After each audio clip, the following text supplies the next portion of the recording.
बिस्मिल्लाहिर्रहमानिर्रहीम। अस्सलाम वालेकुम नाज़रीन इकराम। जनाब की हाल ने तमाम दोस्तों का? काफ़ी दिन हो गए ने वीडियो अपलोड नहीं की थी ते तुसीं सोचदे होने चंगा ही होया कि नहीं की थी। अभी मजा आएगा ना भिड़ो। डॉक्टर साहब कितना हाल ने? और ठीक हो? तबीयत से ठीक है?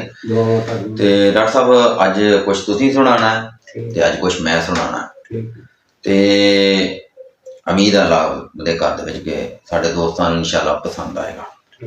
ते मैं नाज़रीन इकराम दी नज़र एक छोटा जिहा नज़म टाइप दी ना एक कहानी टाइप दी ना एक छोटी जी नज़म सुनान लगा, बल्कि शेर सुनान लगा। ते समझ ते तुसीं गए ही होवोगे ते हुण सुनो फिर ना। खत्म अब इश्क की ही कहानी करें, खत्म अब इश्क की ही कहानी करें, यूं ना बर्बाद अपनी जवानी करें। कितना माशाल्लाह। दाद दो मैं दाद वसूलन तो बगैर सुनाना नहीं जे। बिल्कुल बिल्कुल उच्ची दाद दी उधर। अच्छा, बैठ कर अब हिजर में तेरे जाने मन, वाह वाह वाह वाह, दर्द दिल की ही रवानी करें। वाह कैसा, बहुत खूब। शायर इस दे विच बहुत दुखी है, बिल्कुल, लेकिन अंदाज़े बयान जड़ा ना वो साडा। छेड़ कर यूं किस्सा इस मोहब्बत का हम, वाह वाह, हीरक याद अपनी कभी फिर जवानी करें। हीरक नहीं, सुभान अल्लाह। दिल तो लगता बहुत प्यारा है डॉक्टर हो, दिल को लगता बहुत प्यारा है डॉक्टर हो, नाम उसके ये अब जिंदगानी करें। वाह वाह, जीरक जीरक। क्या क्या कहना क्या चाह रहे हैं भाई आप? क्या बात है डॉक्टर साहब, साडा ते किस्सा होया हुण डॉक्टर साहब खत्म ते हुण तुसीं कोई आंदे सो कि कोई ना वो मज़ाहिया जा किस्सा सुनाना है। बड़े दिन हो गए तुहानूं ये गल करदे नूं ते अज साडे नाज़रीन इकराम नूं एक किस्सा सुनाओ। मेरे अजीज मेरे दोस्त, मैं एक दिन ना एक दोस्त मौलाना साहब नूं मिलन गया। अच्छा, मिल गया उत्थे इलाके ਉਹਦੇ घूमे फिरे। अच्छा, डेरा गादी खांदा रहा सीगा। अच्छा, ਉੱਥੇ गए हाँ ते ਉਹ ना तीसरा चौथा दिन सीगा मैनूं। अच्छा, मैं सोचा आज वापस भी जाना वा, तकरीबन मैं कर जोर की नमाज पढ़ के ते जाने वापस। हाँ, नाले मौलाना साहब मुलाकात भी हो जाएगी। अच्छा, मौलाना साहब थोड़ा जिहा बाजार गया हुआ सी शहर। अच्छा, नाल एक शहर लगदा वा कोट छोटा, वो कोट छुटे गया हुआ सी। अच्छा, ते मैं मस्जिद नमाज पढ़ने वास्ते गया तो मैं मकसद उत्थे नमाज पढ़ के बैठा सी हाले। अच्छा, ते एक ना आदमी आ गया। अच्छा, वो कोई ना फौतगी हो गई सी, फौतगी का ऐलान उन्हें कराना। अच्छा, वो ऐलान कराने वास्ते उत्थे आया तो अगे पूछा उन्हें मौलवी साहब दा। अच्छा, तो मौलवी साहब उत्थे मस्जिद विच मौजूद नहीं सी। ओ तो बाजार गया होया सी। अच्छा, ते ओदा शागिर्द सीगा। अच्छा, तो शागिर्द ओदे उन्हें आख्या कि यार फौतगी हो गया तो ऐलान आ ते ये करना। अच्छा, वो कहने लगा शागिर्द कहने लगा केदे नाल दा की गल है। उन्हें रुका अगे कर दिया, कहने लगा ए रुका आ। अच्छा, ए रुका पढ़ के ते ऐलान। अच्छा, वो सारा कुछ जेड़ा वो रुके ते लिखा हुआ है, रुके ते लिखा हुआ। अच्छा, जदों ओदे शागिर्द ने मुअज्जिन ने ओदा रुका देखा। अच्छा, तो वो कहने लगा यार ये तो अल्फाज तो बहुत सारे हैं, लंबा चौड़ा किस्सा है। अच्छा, ते लिहाजा असी कोई वायरिंग ते भी कोई यूनिटां ते मतलब किस्सा मुख्तर के खर्चा हुंदा है बहुत होया वा। लिहाजा असी मौलाना साहब हुंदा ते एदा एक्सपेंसेस नु देखदियां होया मतलब साडा जेड़ा खर्चा 5000 बनदा। ठीक हो गया। मौलाना साहब हुंदे तो उन्होंने 5000 तो घट नहीं सी लेना, लेकिन मैं कुछ रियायत कर देना।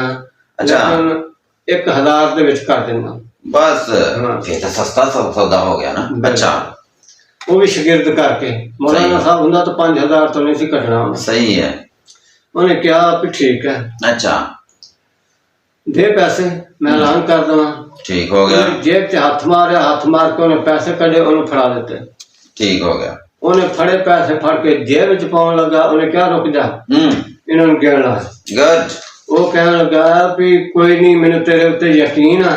ਉਹਨੇ ਕਿਹਾ ਜੀ ਫਿਰ ਵੀ ਕੋਈ ਬਾਤ ਘਾਟ ਹੋ ਗਈ ਤਾਂ ਭਾਈ ਮਾਫ ਕਰ ਦੇਂ। ਉਹਨੇ ਕਿਹਾ ਵੀ ਅਗਰ ਕੋਈ ਘੱਟ ਹੋਏ 2-4 ਰੁਪਏ 10-20-100 ਮਾਫ ਕਰ ਦਾਂਗੇ। ਠੀਕ। ਉਹਨੇ ਕਿਹਾ ਠੀਕ ਆ, ਕੋਈ ਗੱਲ ਨਹੀਂ, ਚਲੋ ਤੁਸੀਂ ਹੁਣ ਏਦਾਂ ਕਰੋ ਵੀ ਜਲਦੀ ਜਲਦੀ ਜਾਓ, ਮੈਂ ਐਲਾਨ ਕਰਾਂ।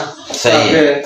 ਫੌਤਗੀ ਦਾ ਐਲਾਨ ਜਲਦੀ ਹੋਣਾ ਚਾਹੀਦਾ। ਠੀਕ ਹੋ ਗਿਆ। ਉਹ ਉੱਠ ਕੇ ਐਲਾਨ ਦੇਣਾ ਸ਼ੁਰੂ ਕਰ ਦਿੱਤਾ। ਉਹ ਐਲਾਨ ਕਰਾਉਣ ਵਾਲਾ ਬੰਦਾ ਵਾਪਸ ਚਲਾ ਗਿਆ। ਅੱਛਾ। ਜਦੋਂ ਵਾਪਸ ਚਲਾ ਗਿਆ ਤੇ ਉਹ ਐਲਾਨ ਜਦੋਂ ਕਰਨ ਲੱਗਾ ਤਾਂ ਉਹਨੇ ਨਾ ਦੇਖਿਆ ਮਾਈਕ ਦੇ ਸਾਹਮਣੇ ਜਦੋਂ ਖੜ ਗਿਆ। ਅੱਛਾ, ਉਹਨੇ ਰੁਕਾ ਸਾਹਮਣੇ ਕੀਤਾ ਤਾਂ ਉਹ ਦੇਖ ਕੇ ਕਹਿਣ ਲੱਗਾ ਯਾਰ ਮਸਲਾ ਤਾਂ ਕੁਛ ਔਖਾ ਜਿਹਾ ਹੀ ਆ, ਪਰ ਚਲੋ ਕਰਦਾ ਵਾਂ। ਉਹ ਕਹਿਣ ਲੱਗਾ ਹਜ਼ਰਾਤ ਇੱਕ ਜ਼ਰੂਰੀ ਐਲਾਨ ਸੁਣੋ। अच्छा हजरात एक जरूरी ऐलान सुनो। मच्छर खां बल्द नस्वार खां, मच्छर खां बल्द नस्वार खां, कौम हैरान खां पठान।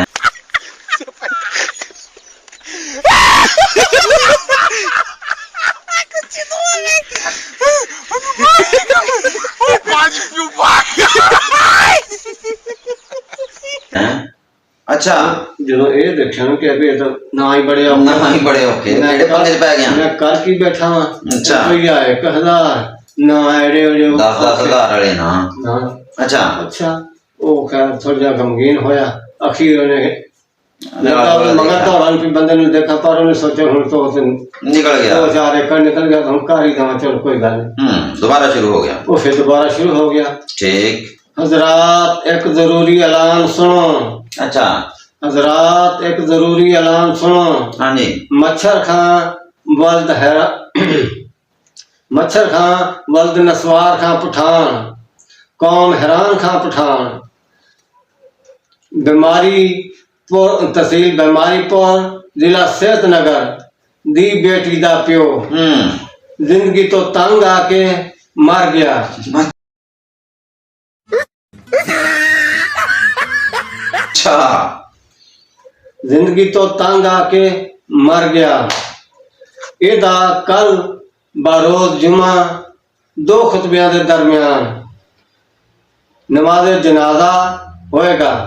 ਸ਼ੌਕੀਨ ਹਜ਼ਰਾਤ ਇਸ ਜਨਾਜ਼ੇ ਦੇ ਵਿੱਚ ਸ਼ਿਰਕਤ ਫਰਮਾ ਕੇ ਆਪਣਾ ਸ਼ੌਕ ਪੂਰਾ ਕਰ ਲੈਣ। ਡਾਕਟਰ ਸਾਹਿਬ ਇਹ ਫੌਤਗੀ ਦਾ ਕਰਨ ਡਿਆ, ਲੱਗਣ ਡਿਆ ਸ਼ਾਦੀ ਦਾ ਐਲਾਨ ਕਰਨ ਡਿਆ। ਇਹ ਐਲਾਨ ਬੜਾ ਖਤਰਨਾਕ। ਅੱਜ ਤਾਈਂ ਏਦਾਂ ਦਾ ਐਲਾਨ ਨਹੀਂ ਸੁਣਿਆ ਹੋਣਾ।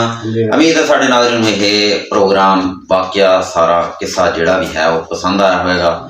ਤੇ ਨੈਕਸਟ ਵੀਡੀਓ ਤਾਈਂ ਦੁਬਾਰਾ ਹਾਜ਼ਰ ਹੋਵਾਂਗੇ। ਉਦੋਂ ਤਾਈਂ ਅੱਲਾਹ ਹਾਫਿਜ਼।